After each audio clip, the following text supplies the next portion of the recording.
You ever see those headlines? A big company, what everyone knows, like PayPal, puts out really strong earnings numbers. Yeah, it was great on paper. Exactly. Mm. And then the stock tanks. It just leaves you thinking, wait, what's actually going on here? Mm-hmm. Mm. Happens all the time. Well, today we're going to try and cut through that confusion. We're doing a deep dive into PayPal Holdings, ticker PYPL, Right. our mission, to take their latest reports, look at what the analysts are saying, company announcements, everything, and figure out what's really driving things for this digital payments giant. For you. That's the plan. And look, this isn't just crunching numbers. It's about understanding the strategy, right? Mm. Where PayPal fits in the competitive landscape, the big market trends. Uh-huh. We'll break down why the market reacted like it did to these Q2 2025 earnings and, what that might mean going forward. Okay, let's jump right into that paradox then. Q2 earnings reported July 29th, and the headline numbers. They look pretty robust. They really did. They beat analyst estimates, right?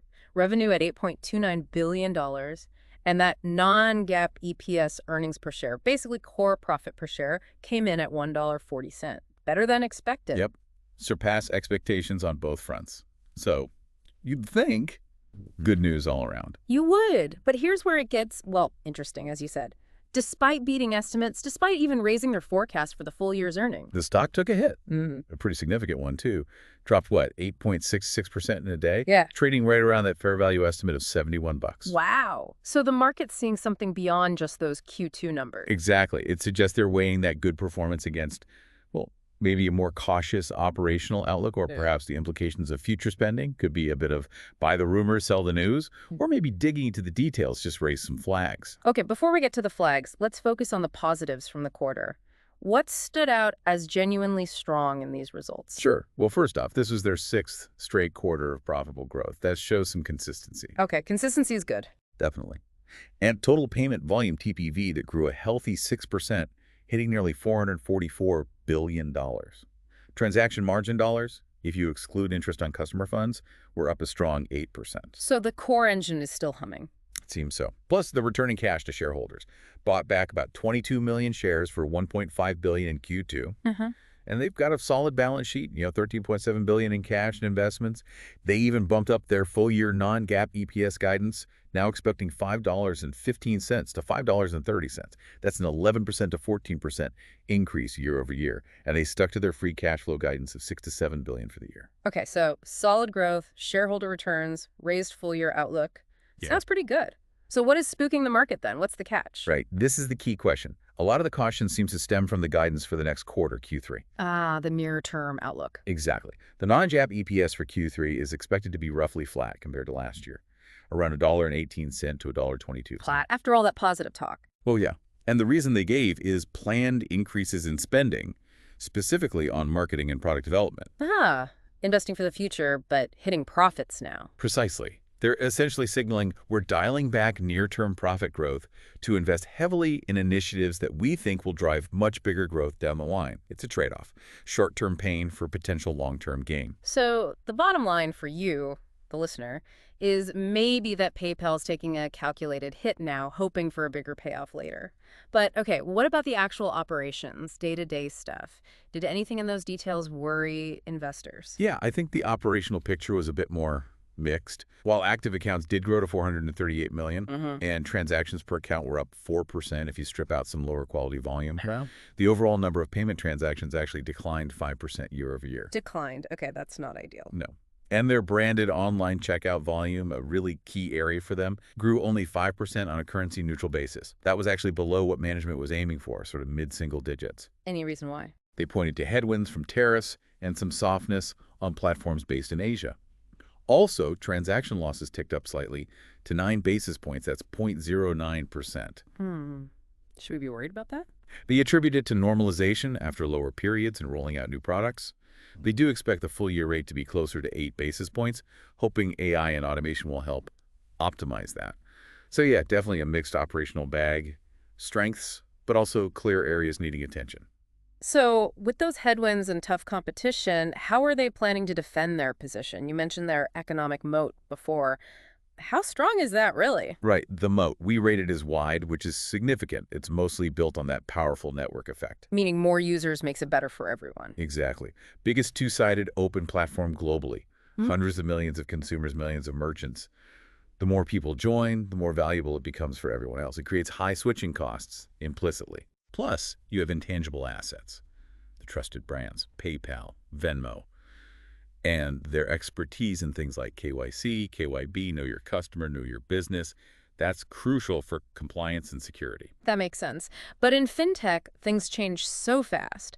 How do they make sure that moat doesn't get, drained by new tech or competitors? What are these big strategic moves they're making, the ones costing money in Q3? Yeah, this is where those big investments come in. And yes, they are costly, impacting that Q3 guidance directly.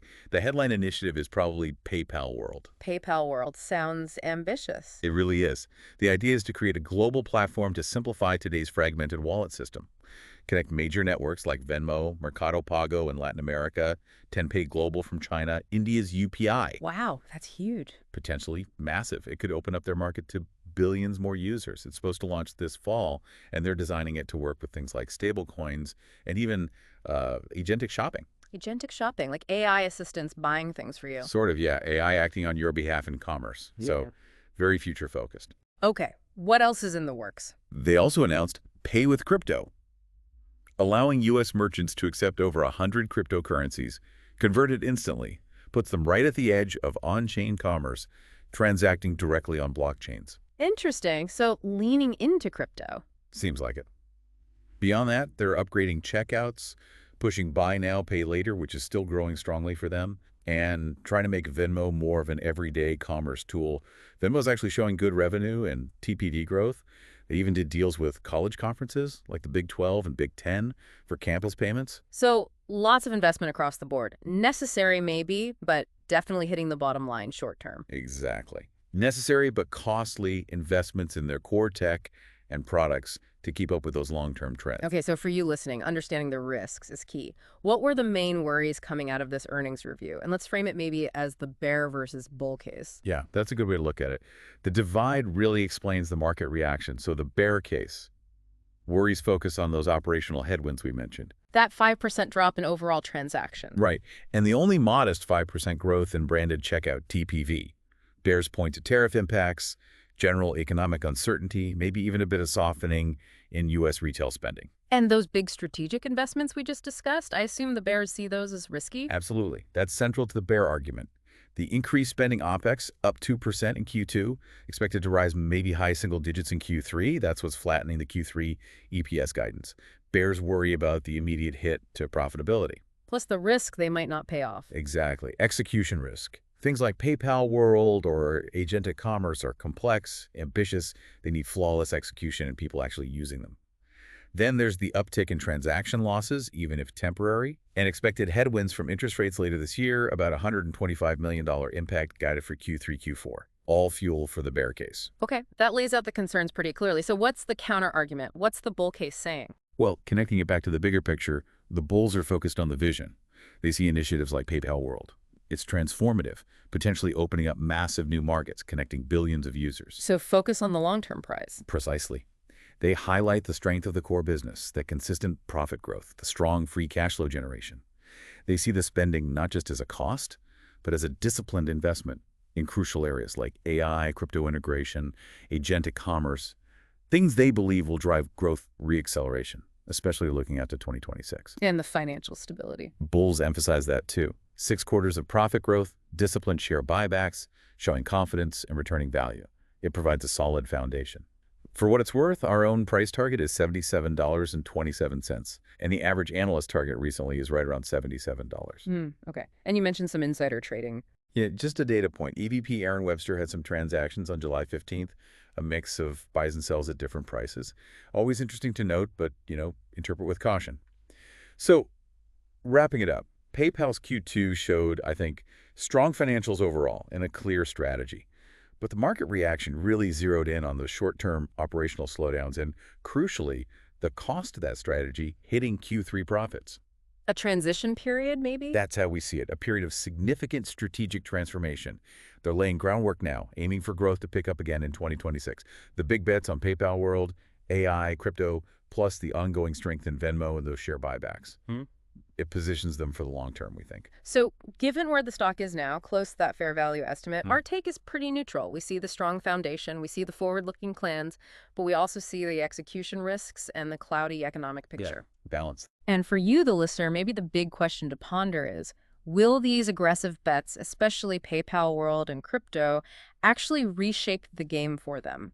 Will they deliver the kind of long-run growth and profit that justifies the short-term pinch? That's what we'll be watching. Absolutely. We really hope this deep dive helped you get up to speed quickly on what's happening with PayPal.